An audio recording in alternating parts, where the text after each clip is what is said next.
Let's move on now and let's welcome on board the management of KEC International. We have the MD and CEO Vimal Kejriwal joining in the show right now. Vimal, hi, morning. Good to have you on the show. What's been the impact with the opening of the lockdown now on the T&D business? And are you seeing business momentum, and has that really been meaningful?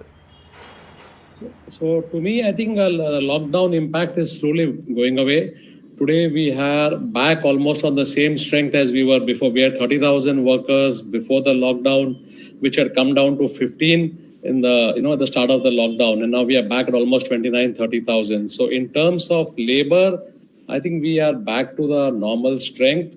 However, because of sporadic localized issues, etc., work is still not back to, I'll say, 100% efficiency, maybe 80, 90%. So if you look at revenues, I think April was the month which was impacted severely by on account of the lockdown. But later on month, I think we have been doing generally okay, almost on par or better than last year. So I think on operation side, we are back. Factories are running well and no major issues. If you look at the order book, we have announced order intake of almost 3,333 crores in the last few months, which is actually 70% more than the previous year, but we would have loved to have more. The good part is almost 80% of this is of T&D, and not only T&D, and 50% of this is international. So I think overall, I think the T&D market seems to be picking up. Sure.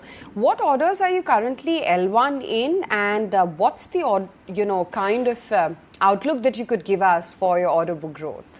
So if you look at our overall order book, we are at 20,000 crore today unexecuted order book, and roughly around 4,000 crores of L1. If you look at the L1, largely 80% is again T&D and international, most of it. So that is one part of it. As far as the tenders are concerned, we have in the last few months quoted tenders of almost 30,000 crores, and we are quoting another 35,000 in the next 3 months. So overall, around 65,000 crores of tenders being quoted or have been quoted, of which roughly 40,000 crores would be on the T&D account, 10,000 railways, and 15,000 would be civil and other businesses. So I think the tender pipeline is pretty strong. However, we are seeing a little bit of a lag in the order issuance. So opening of tenders, issuance of orders. So I think we are just waiting for the orders to start flowing. All the tenders are flowing in. Okay, seeing a lag in order issuance, but the tenders are floating in. I just wanted to get an assessment over the last few months as things have gradually been opening up. Mr. Kejriwal, are projects that were earlier being deferred or cancelled now coming back on track?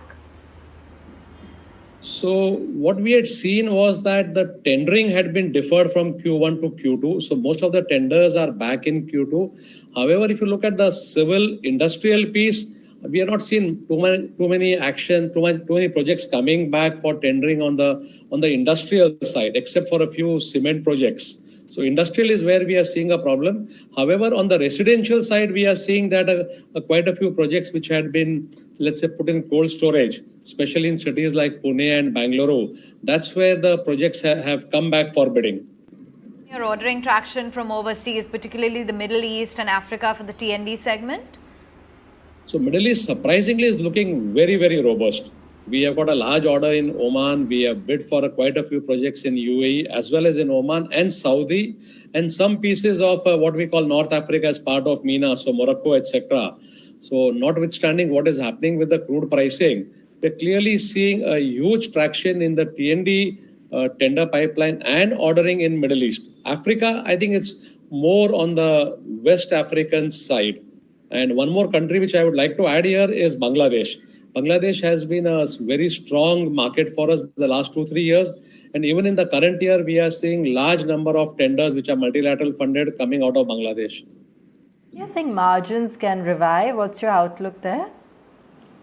On the margins, I think we are doing, reasonably well. On Q1, we had a 8.8% margin because of the COVID impact. So I think we'll have to wait and watch. I don't see a major impact on the margins, except, how does our negotiation with all our clients go on the COVID cost, etc.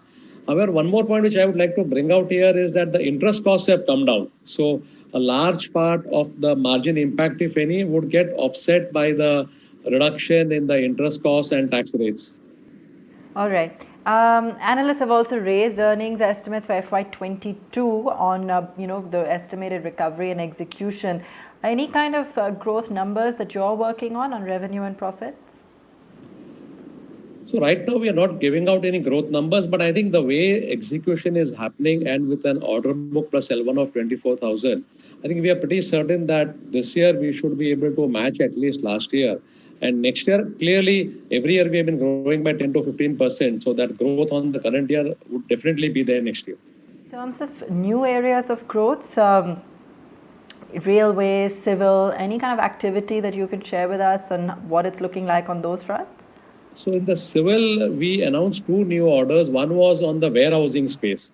So this is an area where we are seeing action happening now. Tenders are coming out because I think because of the pandemic, there is a talk that there will be a lot of aggregation and warehousing will become a more important space.